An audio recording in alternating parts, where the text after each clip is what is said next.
Hello बच्चों, कैसे हैं आप सभी। उम्मीद करता हूँ बहुत अच्छे हैं और पढ़ाई को अच्छे से कंटिन्यू भी कर रहे होंगे। मैं हूँ प्रशांत माहेश्वरी और fun with physics YouTube channel पर आप सभी का बहुत बहुत स्वागत है। आज के वीडियो क्लास में हम नेक्स्ट मॉडल पेपर को डिस्कस कर रहे हैं। इसके जो सवाल मेरे को लगते हैं कि अच्छे हैं, एग्जाम में आने लायक हैं, हम उन्हें पूरा डिस्कस करेंगे। जो सवाल मेरे को लगता है कि बकवास है, गलती से दे दिया या फिर ऐसे ही दे दिया, उनको बोल देंगे कि नहीं फर्जी सवाल है। ठीक है, वैसे मैं पूरी कोशिश करूंगा कि सारे सवाल मैं आपको तरीके से बताऊं, क्योंकि मैंने जहां तक इस पेपर को पढ़ा है मेरे को ये पेपर ठीक लग रहा है, इसलिए मैं आपके साथ में डिस्कस कर रहा हूं। ठीक, चलिए तो काम करना चालू करते हैं। क्वेश्चन के ऊपर चलते हैं, ऑब्जेक्टिव क्वेश्चन के ऊपर काम करना चालू करते हैं। उम्मीद करता हूँ ये आपको अच्छे से दिखाई दे रहा होगा। मैं थोड़ा सा फॉन्ट को इंक्रीज कर देता हूँ ताकि आपको थोड़ा सा और पता चल जाए। ठीक है, ओके, हाँ देखें, ये सही है, दिखाई दे रहा है। पहला क्वेश्चन देखो क्या बोल रहा है वो पहले क्वेश्चन के अंदर। किसी प्रोटॉन पर उसके भार के बराबर विद्युत बल लगाने के लिए विद्युत क्षेत्र की तीव्रता का मान होना चाहिए। इसका मतलब ये है कि अगर मैं यहाँ पर कोई प्रोटॉन मान लेता हूँ तो प्रोटॉन पर एक भार के बराबर बल, भार के बराबर मतलब mg, और ये बल विद्युत बल के बराबर हो, मतलब विद्युत बल विपरीत दिशा में कार्य कर रहा हो, QE के बराबर होना चाहिए। तो फिर विद्युत क्षेत्र की तीव्रता का अनुपात क्या होगा, E पूछा है। तो हमारा कॉन्सेप्ट ये बोलता है कि इस वाले क्वेश्चन में QE इज इक्वल्स टू क्या होना चाहिए बच्चों, mg होना चाहिए। ठीक है, तो फिर E का वैल्यू क्या आएगा, E is equals to mg divided by Q आना चाहिए। अब उम्मीद करता हूँ ये चीज़ आप सॉल्व कर सकते हैं। वैसे मैं डेटा लिख देता हूँ। प्रोटॉन का जो मास होता है दैट इज 1.6 इंटू 10⁻⁻27। ठीक है, ये प्रोटॉन का मास है। और G का वैल्यू जो है दैट इज 10। फिर Q 1.6 ही होगा, सॉरी 1.6 इंटू 10⁻⁻19, कुछ ऐसा है। ठीक है, अगर मैं इसे देखता हूँ तो इसे 1.67 लिख लीजिएगा बच्चों। जो मास होता है वो 1.67 होता है, मैंने तो 1.6 लिखा है। अब 1.67 से कीजिए, क्योंकि जिस तरीके का आंसर मैं देख पा रहा हूँ मेरे को लगता नहीं है इनमें से। ठीक है, तो ये हो जाएगा 10⁻⁻ कितना, माइनस का 16, ओ सॉरी माइनस का 26 है ना, माइनस का 26 और नीचे है माइनस का 19। आप देखेंगे 10⁻7 का जो है पार्ट चल रहा है, तो 10⁻⁻7 जिस भी आंसर के अंदर आपको दिखाई दे रहा है वो आंसर होगा। पता चला, आप डिवाइड देकर के देख लीजिएगा, 1.67 में 1.6 का 1.04 ही आएगा। ठीक है, पता चला जो ऑप्शन है। चलिए आगे देखते हैं, देखो क्या बोल रहा है। किसी चालक की प्रतिरोधकता व चालकता का गुणनफल निर्भर करता है। प्रतिरोधकता बच्चों रो और चालकता सिग्मा, इन दोनों का गुणनफल। इसका मतलब समझिए, रो इज इक्वल्स टू 1/सिग्मा होता है बच्चों, 1/, चालकता। और अगर मैं इन दोनों को गुणा कर देता हूं तो मेरे हिसाब से एक आ रहा है जो कि एक नियत मान है। इसका मतलब इन दोनों का गुणनफल किसी पर भी निर्भर नहीं करता है, ये ध्यान में रखो। ठीक है, तो ना तो इस पे डिपेंड करता है, ना ताप पे डिपेंड करता है, ना लंबाई पे डिपेंड करता है, किसी पर भी नहीं। ठीक है, ये किसी पर भी निर्भर नहीं करता, ये बात ध्यान में रखिएगा। ठीक है, चलो फिर इसके बाद में 4 मीटर लंबे सीधे चालक को 10 मीटर पर सेकंड की चाल से गतिमान किया जाता है। देखो एल का वैल्यू दिया हुआ है आपको क्वेश्चन में, ये किसका वैल्यू है, एल का वैल्यू है। ठीक है, ये अगर आप देखेंगे तो ये वी का वैल्यू है। मैं ओके ये ठीक है। और जब ये चालक जो है 0.1 वेबर पर मीटर स्क्वायर प्रेरण के चुंबकीय क्षेत्र मतलब बी से थीटा कोण का, थीटा थीटा मतलब 30 डिग्री, 30 डिग्री का कोण बनाता है तो प्रेरित विद्युत वाहक बल होगा। बच्चों प्रेरित विद्युत वाहक बल BVL या BVL साइन थीटा आप लिख सकते हैं। ठीक है, ये प्रेरित विद्युत वाहक बल है। बी का वैल्यू कितना 0.1। वी का वैल्यू अगर मैं देख पा रहा हूं तो 10 दिखाई दे रहा है। एल 4 मीटर, साइन थीटा मतलब साइन 30, और साइन 30 होता है बच्चों 1/2। 1/2 लिख देते हैं नेक्स्ट स्टेप में, और ये तो खत्म हो जाएगा, एक आएगा तो ये हो जाएगा 4 × 1/2 दैट इज 2 वोल्ट। बात समझ में आई? 2 वोल्ट आंसर दिखाई दे रहा है यहां पर। ये आगे देखो, एक छोटे चुंबक के कारण r दूरी पर उसकी अक्षीय तथा निरक्षीय स्थिति में स्थित बिंदुओं पर चुंबकीय क्षेत्र की तीव्रता का अनुपात होगा। देखो, छोटे चुंबक के कारण मतलब दंड चुंबक के कारण चुंबकीय क्षेत्र पूछ रहा है, तो मैंने बोला दंड चुंबक के कारण चुंबकीय क्षेत्र B, और वो भी एक्सियल लाइन पे कितना होता है, किसी को पता है? देखो ऐसा होता है μ0/4π, जो आप याद कर रहे थे ना 1/4π एप्सिलॉन नॉट की जगह ये आता है। ठीक है, फिर यहाँ पर आता है 2m, आप वहाँ p लिखा करते थे, यहाँ m लिखा जाता है। ठीक है, डिवाइडेड बाय r3, ये तो है अक्ष पर। और अगर मैं इक्वेटोरियल की बात करता हूँ तो इक्वेटोरियल पे ये होता है μ0/4π मतलब निरक्ष पर m डिवाइडेड बाय r3 बच्चों, ये होता है। ठीक है, और इनका अनुपात आप अगर देखेंगे तो मेरे हिसाब से ये सब कैंसिल हो रहा है। कितना आ रहा है? 2:1 आ रहा है। 2:1 आंसर होगा बच्चों। ठीक है, चल 1 मिनट, इसको चेंज कर पाएंगे क्या अपन? कलर कौन सा ले बच्चों? ब्लू ले लेते हैं, ब्लू ठीक रहेगा। ओके, देखो नेक्स्ट वन क्या बोल रहा है? विद्युत चुंबकीय तरंगों की प्रकृति होती है अनुप्रस्थ। इलेक्ट्रोमैग्नेटिक वेव्स का जो नेचर होता है वो ट्रांसवर्स होता है, अनुप्रस्थ होता है, ध्यान में रखिएगा। मतलब प्रकाश की भी प्रकृति अनुप्रस्थी होती है। आगे देखो नेक्स्ट, किसी धातु का कार्यफलन निर्भर करता है। धातु का कार्यफलन बच्चों धातु पर ही निर्भर करता है ना? ये कार्यफलन जो है वो धातु की खुद की प्रॉपर्टी है, किसी और की प्रॉपर्टी नहीं है। तो जैसा धातु का स्वभाव है उसी के अकॉर्डिंग उसका कार्यफलन होगा। तो ध्यान में रखिएगा, यह निर्भर करता है धातु एवं उसके पृष्ठ की प्रकृति पर से। ठीक है, चलो आगे चलते हैं। एक पी प्रकार के अर्धचालक में जर्मेनियम के साथ किसको मिलाया जाता है? देखो, पी प्रकार का अर्धचालक बनाने के लिए आप उसके अंदर मिला सकते हैं बोरोन, आप उसमें मिला सकते हैं एल्यूमिनियम, आप उसमें मिला सकते हैं गैलियम, आप उसमें मिला सकते हैं इंडियम। इन चारों में से किसी को भी मिला दो, पी प्रकार का अर्धचालक ही बनेगा। ठीक है, देखते हैं कौन सा आंसर दिखाई देता है हमें।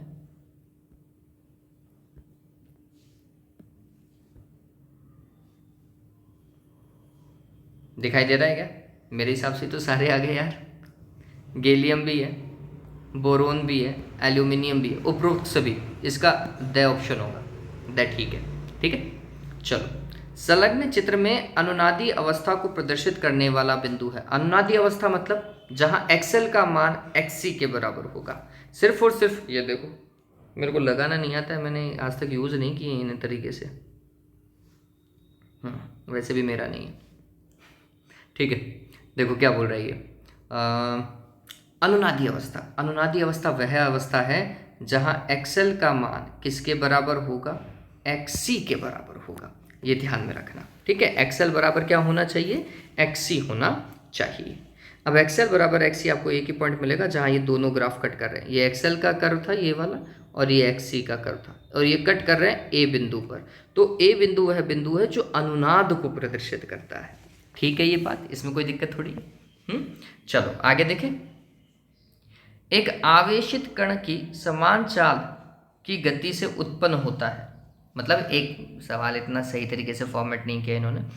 मतलब एक आवेशित कण है, अगर वो समान चाल से चले, नियत वेग से चले, तो फिर वो क्या उत्पन्न कर सकता है? तो आप सभी को पता है कि आवेशित कण विद्युत क्षेत्र और चुंबकीय क्षेत्र दोनों को उत्पन्न करेगा अगर वो समान चाल से चले। बस इन्हीं को ही। विद्युत और चुंबकीय क्षेत्र दोनों को, ठीक है। और अगर वो परिवर्ती चाल से चले, अगर इसकी जगह क्या आ जाता, परिवर्ती आ जाता, तो परिवर्ती में फिर ये होता, विद्युत व चुंबकीय क्षेत्र के साथ विद्युत चुंबकीय तरंगों को भी वो क्या करता, उत्पन्न करता, ठीक है। चलो आगे चलते हैं। देखो क्या बोल रहा है, यदि 4 माइक्रोफैराड धारिता की समांतर प्लेट संधारित्र की प्लेटों के मध्य 2 परावैद्युतांक का परावैद्युत माध्यम भर दिया जाए तो धारिता का नया मान होगा। अब थोड़ा सा समझिए बच्चों, सी माध्यम, माध्यम में धारिता क्या होती है, निर्वात की धारिता, सॉरी मैं गलत लिख गया हूँ, मैं डायरेक्ट आंसर लिखने वाला था, epsilon r into c naught होती है ना। धारिता हमेशा माध्यम में बढ़ती है, ये ध्यान में रखिएगा। एप्सिलॉन आर का मान 2 और सी नॉट का मान कितना, 4 माइक्रोफैराड। कितना आएगा रे देवताओं, 8 आ रहा है क्या, तो यहाँ पर मैं लिख देता हूँ 8 माइक्रोफैराड, ठीक है। चलो, धारामापी के क्रम में एक अल्प प्रतिरोध मतलब शंट जोड़कर अमीटर बनाया जाता है। अमीटर बनाने के लिए आपको शंट को समांतर क्रम में जोड़ना पड़ेगा। प्रतिरोध को कम करना है तो समांतर क्रम में ही काम करना पड़ेगा, ठीक है। एक चुंबक के उत्तरी ध्रुव को एक धात्विक वलय के पास लाया जाता है, मतलब ऐसा कोई चुंबक मान लो, इधर नॉर्थ मान लो और इधर साउथ मान लो, ठीक है। और इसको धात्विक वलय के पास में लाया जाता है, इस वलय के पास में लेकर के आ रही होगा। वलय में प्रेरित धारा की दिशा होगी भैया एन, एन, एन की तरफ। एन का मतलब हो गया एंटी क्लॉकवाइज, है ना, एंटी क्लॉकवाइज।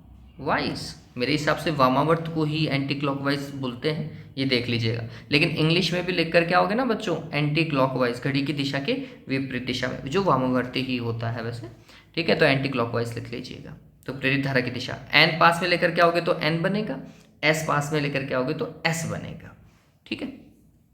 चलो नेक्स्ट देखो, वह तल जिसमें विद्युत सदिश के कंपन का घटक शून्य होता है। ओके, ये ध्रुवण वाले चैप्टर में से है। वहाँ 2 तल थे, एक था कंपन तल और एक था ध्रुवण तल। तो ध्यान में रखना, कंपन तल में तो विद्युत सदिश के भी कंपन होते हैं, ये बात ध्यान रखना। कंपन तल में दोनों चीज़ों के, एक तो तरंग के, विद्युत सदिश के कंपन भी उसी के अंदर ही होते हैं, ठीक है। और ध्रुवण तल के अंदर सिर्फ और सिर्फ संचरण की दिशा होती है। ध्रुवण तल में सिर्फ और सिर्फ संचरण की दिशा होती है, विद्युत सदिश के जो कंपन होते हैं वो 0 होते हैं। तो वो तल कौन सा है बच्चों, ध्रुवण तल है। ध्रुवण तल के अंदर संचरण की दिशा ही होती है मात्र, ठीक है। चलो आगे देखो, हो मेरे को जगह चाहिएगी चलो देखते हैं क्या बोल रहा है वो। निम्न प्रश्नों के उत्तर एक पंक्ति में दीजिए। मैं अगर आपको फॉर्मेट बता देता हूँ कैसे करना है ना, न्यूमेरिकल का फॉर्मेट बता दूंगा कि कैसे करना है। देखो क्या बोल रहा है, 4 × 10 की घात -9 कूलाम आवेश के कारण इससे 9 × 10 की घात -2 मीटर की दूरी पर स्थित किसी बिंदु पर विभव का मान ज्ञात कीजिए या विभव परिकलित कीजिए। विभव क्या होता है, बिंदु आवेश के कारण विभव बच्चों के क्यू डिवाइडेड बाय आर, के 9 × 10 की घात 9, क्यू जिस आवेश के कारण आपको ज्ञात करना है दिखाई दे रहा है, 4 × 10⁻⁹, आर 9 × 10 की घात -2, इतना मीटर दूरी पर। 9 से 9 गया, प्लस के 9 से माइनस का 9 गया, तो ये हो गया 400 वोल्ट आ गया क्या रे। तो इसका तो कैलकुलेशन भी इजी था, बहुत सिंपल था ये, थे सिंपल है, ठीक है। पता चला, विभव का फॉर्मूला लिखो, कैलकुलेशन करो और कैलकुलेशन करने के बाद में मात्रक लगाओ, ठीक है। फिर आवेशित संधारित्र में ऊर्जा किस रूप में और कहाँ संग्रहित होती है, 2 सवाल हैं इसके अंदर। किस रूप में, कहाँ संग्रहित होती है, किस रूप में, तो आंसर है स्थिर वैद्युत ऊर्जा के रूप में। कौन सी ऊर्जा के रूप में, स्थिर वैद्युत ऊर्जा के रूप में या विद्युत स्थितिज ऊर्जा के रूप में। किस रूप में, आंसर देखो, विद्युत स्थितिज ऊर्जा के रूप में। और कहाँ, प्लेटों के मध्य उपस्थित आयतन में, प्लेटों के मध्य उपस्थित आयतन में। बात समझ में आई है? ठीक है, तो ये दोनों चीजें ध्यान में रखना। आगे ये सवाल मेरे को बहुत अच्छा लगता है। क्या सवाल है? दिए गए कार्बन प्रतिरोधक का प्रतिरोध लिखिए। अब मैं आपको सीक्वेंस लिख देता हूं। क्या है भैया? B Roy of Great Britain has very good wife wearing gold silver necklace. Starting करो 0 से। 0 1 2 3 4 5 6 7 8 और 9। फिर इसका 0.1 और इसका 0.01 या 10 की पावर -1 और 10 की पावर -2। ठीक है, काम करो, पहले तो इन दोनों के लिए नंबर ही लिखने हैं। तो नारंगी और नीला, नारंगी को क्या बोलते हैं? ऑरेंज बोलते हैं क्या? 3। नीला ब्लू, ये बेटा ये मत लिख लेना, ये ब्लैक और ब्राउन में जाएगा। ब्लू, ठीक है, ब्लू 6। चांदी सा, तीसरा कलर चांदी सा आ गया है बच्चों, ये वाला, इंटू 10 की पावर -2। ठीक है, या 0.01 कर दियो, कहीं कोई दिक्कत नहीं। फिर सुनहरा, सुनहरा का प्लस माइनस क्या लगाओगे? 5% लगा दीजिएगा। ये प्रतिरोध है भैया, और इस पूरे को ब्रैकेट में डाल करके क्या लगा दीजिएगा? ओम लगा दीजिएगा। आपका आंसर डन है। ठीक है, चलो आगे देखें। फ्रेनल दूरी किसे कहते हैं? वैसे मुझे लगता नहीं है कि ये क्वेश्चन आना चाहिए, लेकिन अगर आ भी जाता है तो आप ये ध्यान में रखिएगा, फॉर्मूला लिख लेना। ZF फ्रेनल डिस्टेंस होता है, ZF से प्रदर्शित करते हैं। A square divided by lambda इसका फॉर्मूला है। ये क्या होता है? ये बताता है कि आप ये थोड़ा सा ऐसा समझें, ये स्लीट का साइज है, एकल स्लीट में, और इससे कुछ दूरी पर एक पर्दा रखा हुआ है, और इसके ऊपर आपकी फ्रिंजें बनेंगी, ऐसे फ्रिंजें बनेंगी एकल स्लीट के कारण। तो हम बोलते हैं कि फ्रेनल दूरी स्लीट से पर्दे तक की वह दूरी है, एकल स्लीट से पर्दे तक की वह दूरी है जिसके लिए स्लीट की चौड़ाई केंद्रीय उच्चिष्ट की चौड़ाई के तुल्य होती है। ठीक है, स्लीट की चौड़ाई और केंद्रीय उच्चिष्ट की चौड़ाई क्या होती है? बराबर होती है। वह दूरी क्या है? फ्रेनल दूरी। वापस से, फ्रेनल दूरी ये है बच्चों, किसके बीच की दूरी? स्लीट और पर्दे के मध्य की दूरी। एकल स्लीट विवर्तन में स्लीट और पर्दे के मध्य की वह दूरी जिसके लिए स्लीट की चौड़ाई और केंद्रीय उच्चिष्ट का मान या उसकी चौड़ाई बराबर होती है। ठीक है, चलो फिर चुंबकत्व में गाउस के नियम को समझाइए। चुंबकत्व में गाउस का नियम क्या है बच्चों? आप सभी को पता है, समाकलन B सदिश डॉट ds सदिश इज इक्वल्स टू 0। मतलब चुंबकीय फ्लक्स का जो मान होता है वह 0 होता है। तो हम क्या बोलेंगे? चुंबकत्व संबंधी गाउस के नियमानुसार चुंबकीय क्षेत्र में स्थित किसी बंद पृष्ठ से संबंधित कुल चुंबकीय फ्लक्स का मान 0 होता है। फॉर्मूला ध्यान में रखिएगा।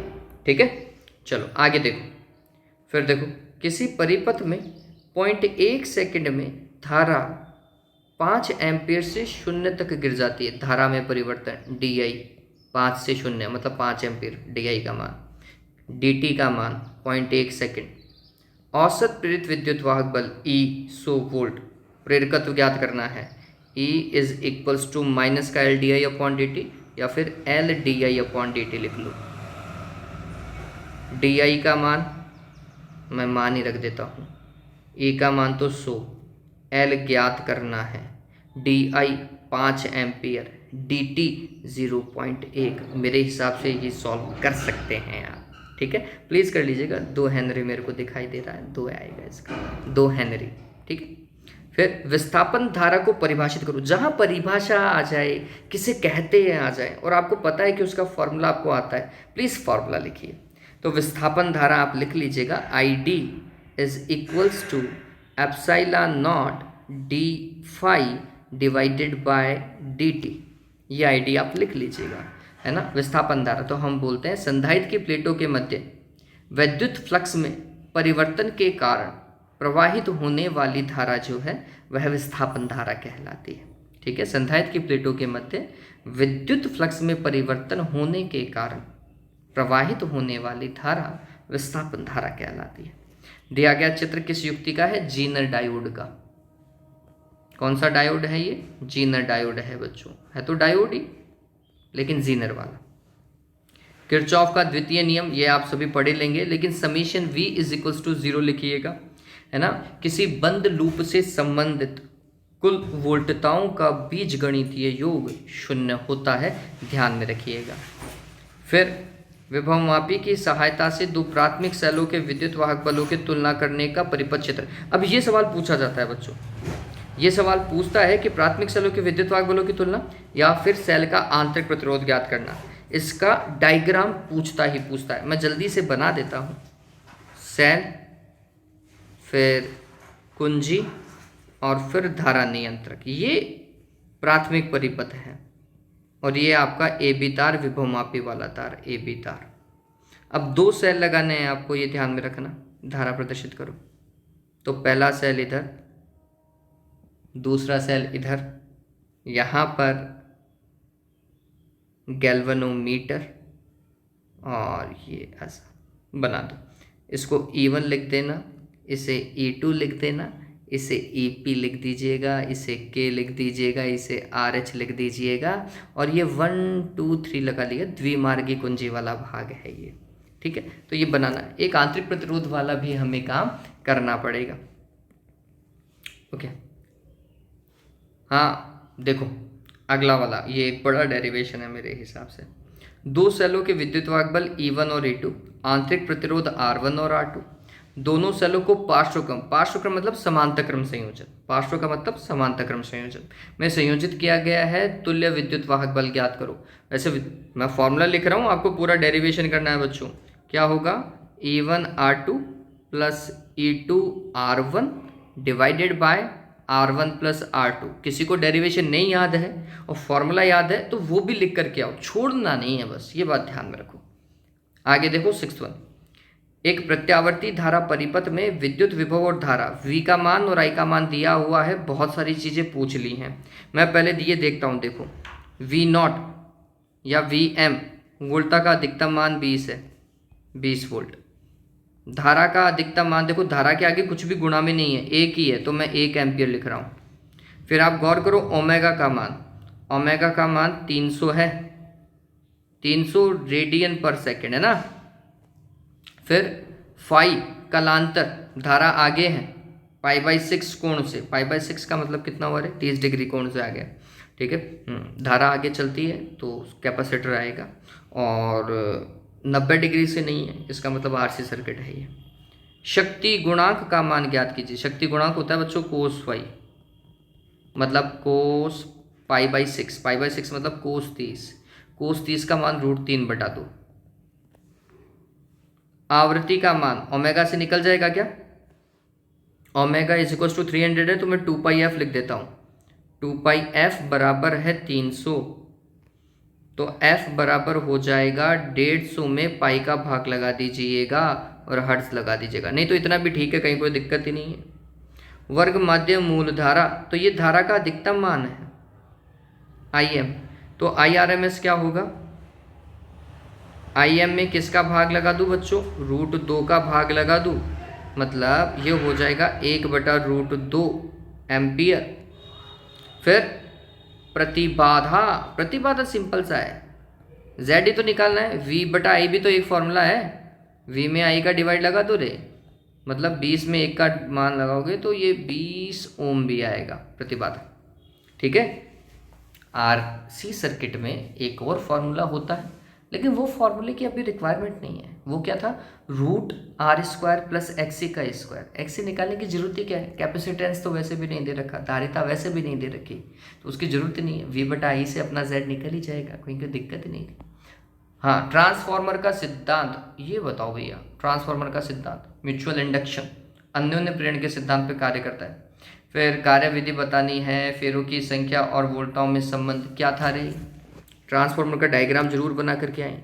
ये formula N1/N2 is equals to A1/A2 ऐसा लिख दो। अदरवाइज किसी को ये अच्छा नहीं लगता है तो फिर ये वाला लिख दो, NP/NS is equals to EP/ES ऐसा लिख दो। मेरे को कहीं कोई दिक्कत नहीं, अगले को भी जो कॉपी चेक करने वाला होगा उसको भी कहीं कोई दिक्कत नहीं होगी। हाँ, आगे देखो 8वां। किसी उभय उत्तल लेंस के दो फलकों की वक्रता त्रिज्याएं 10 और 15 है। फोकस दूरी वायु में क्या है यदि कांच का अपवर्तनांक 1.5 हो। लेंस मेकर समीकरण 1/f इज इक्वल्स टू μ-1 या μ21 -1 1/r1 माइनस 1/r2। f का मान ज्ञात करना है, म्यू का मान 1.5 माइनस 1, r1 का वैल्यू 10 प्लस का रखना और r2 का वैल्यू माइनस का रखना। लेंस में ये देखो बच्चों, ऐसा ये इधर लेंस बना रहा हूँ, ये r1 बच्चों इस तरफ है, प्लस का होगा, r1 प्लस का, लेकिन r2 आप इधर मेजर करोगे रे तो इधर अगर देखोगे तो ये माइनस का 15 होएगा ना रे, माइनस का देखना पड़ेगा। तो r1 का वैल्यू तो 1/10, बीच में माइनस और r2 का भी माइनस, तो माइनस माइनस क्या हो जाएगा, प्लस हो जाएगा। ये कुछ ऐसा। अब इसको तो सॉल्व करोगे भाई, इतना आपका टास्क है, ठीक है। चलो आगे क्या बोल रहा है।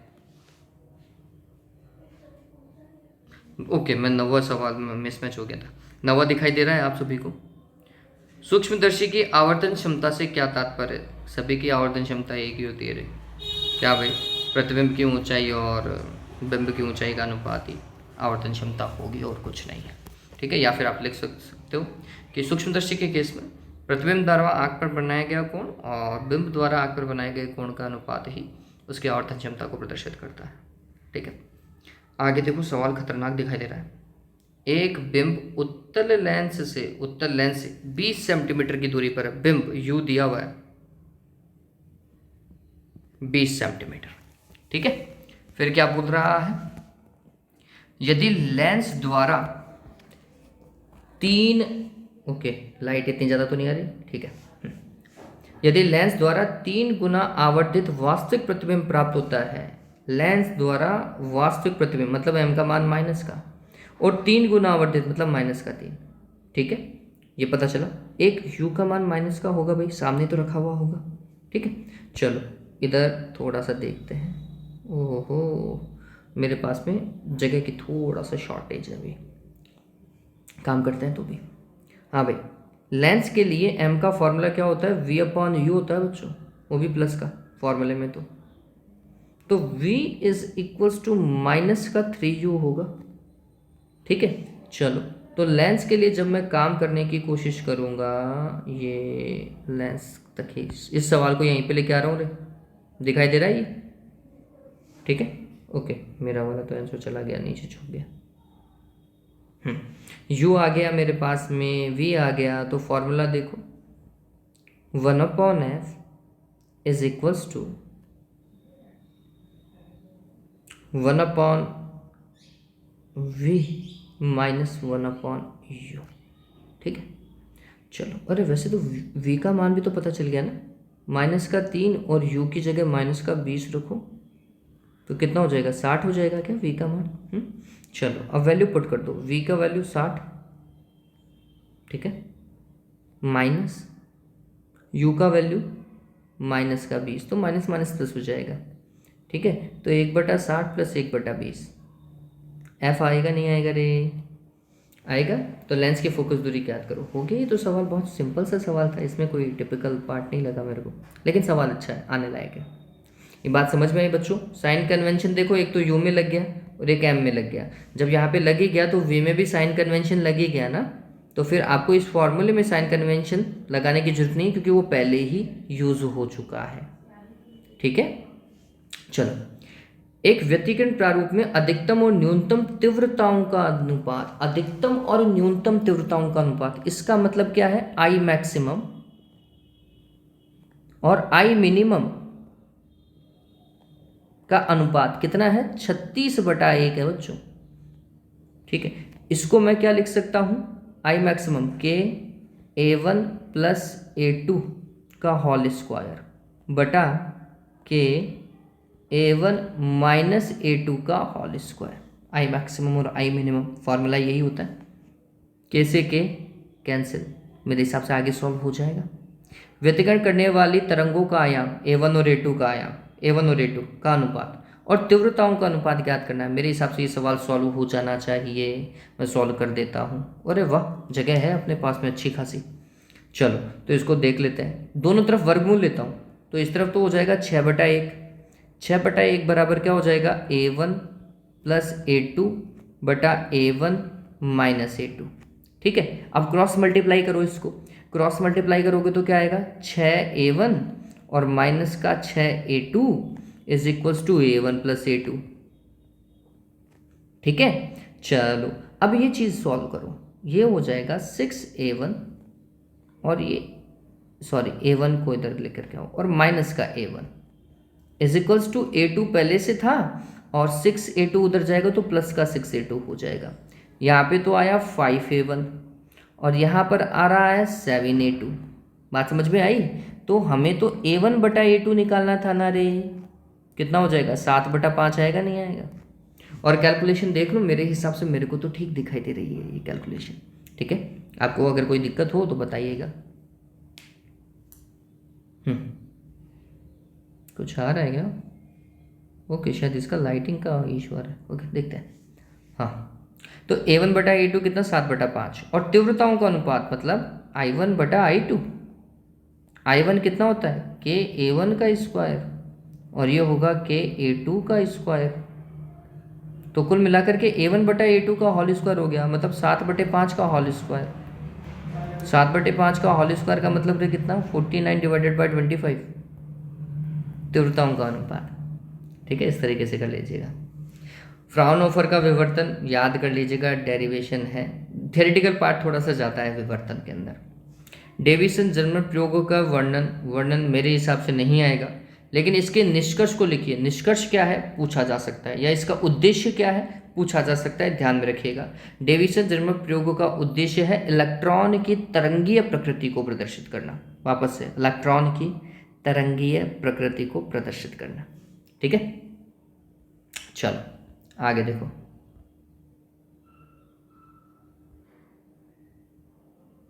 ओके, नेक्स्ट देखो 13वां। ओ, ये न्यूमेरिकल है, अच्छा खासा तगड़ा न्यूमेरिकल है। सीजियम धातु का कार्यफलन। कार्यफलन क्या होता है बच्चों, φ0।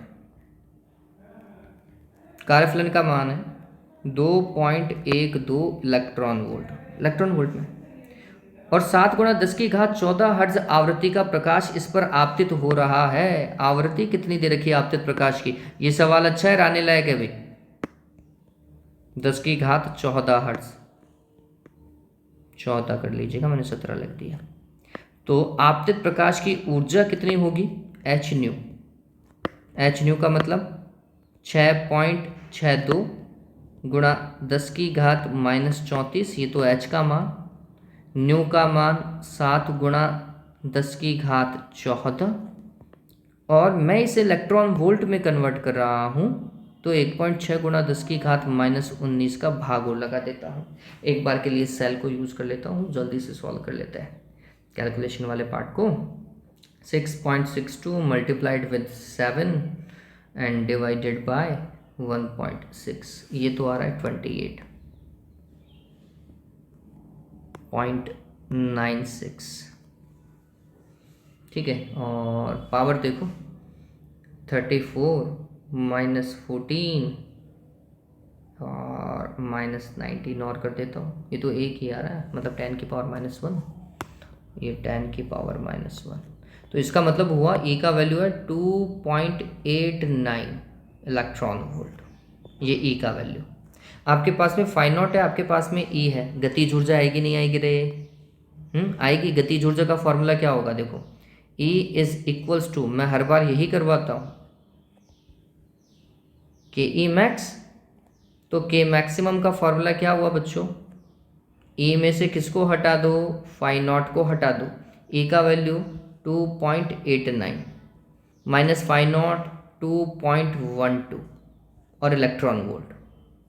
ठीक है, तो ये 2.89 माइनस 2.12 कितना है, 0.77 आएगा, 0.77 इलेक्ट्रॉन वोल्ट गतिज ऊर्जा हो गई के मैक्सिमम।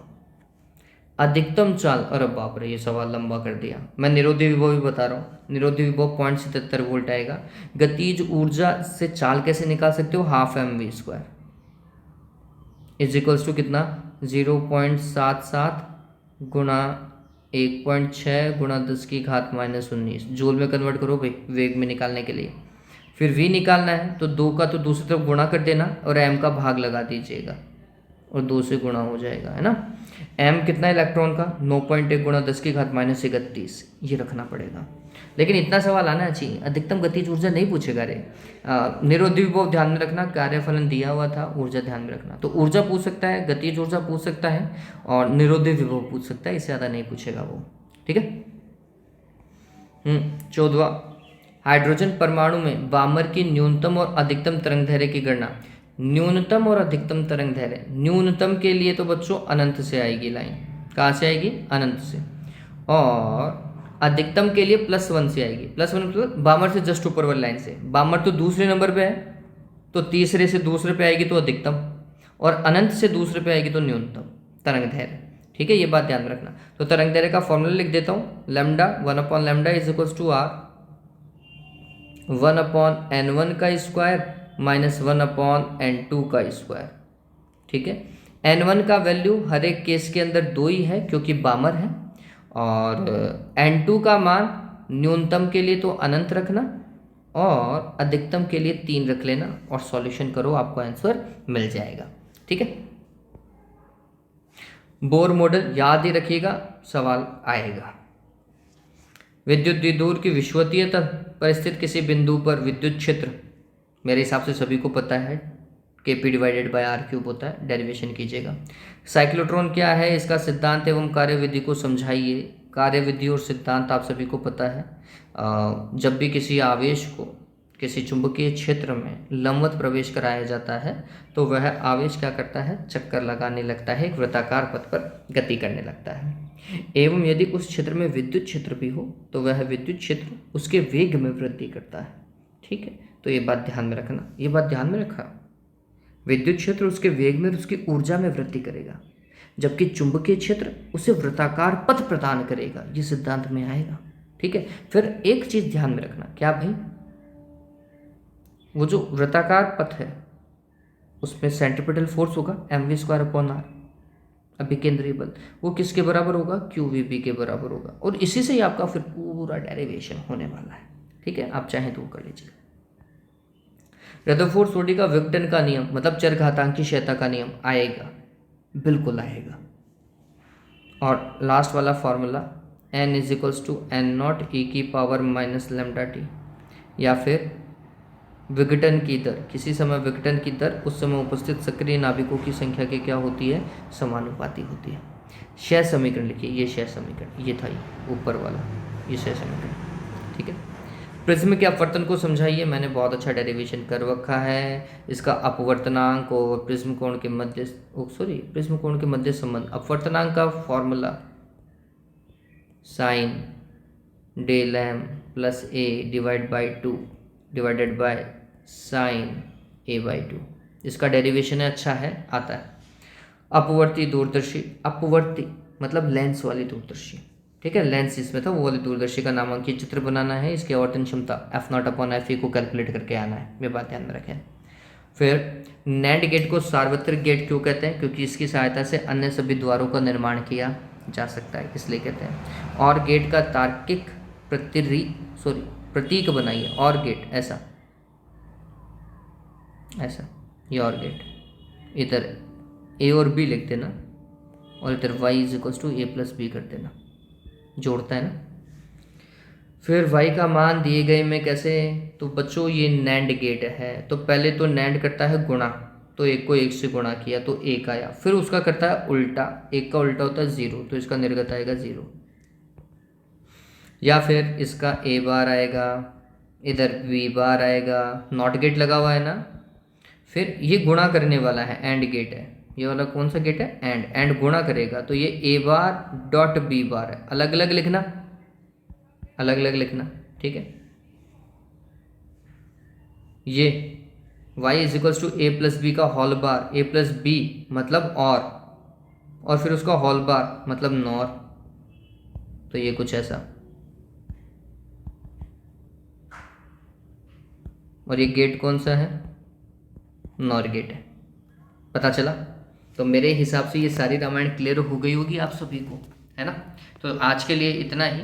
वैसे मैंने सारे सवाल आपको करवा दिए हैं, एक आध के अंदर जो बहुत बड़ा डेरिवेशन था वो मैंने छोड़ा है। उम्मीद करता हूँ वो आपको आता भी होगा, याद होगा आपको, ठीक है। चलो आज के लिए इतना ही। वीडियो को लाइक और शेयर करना ना भूलें। Have a good day and take care.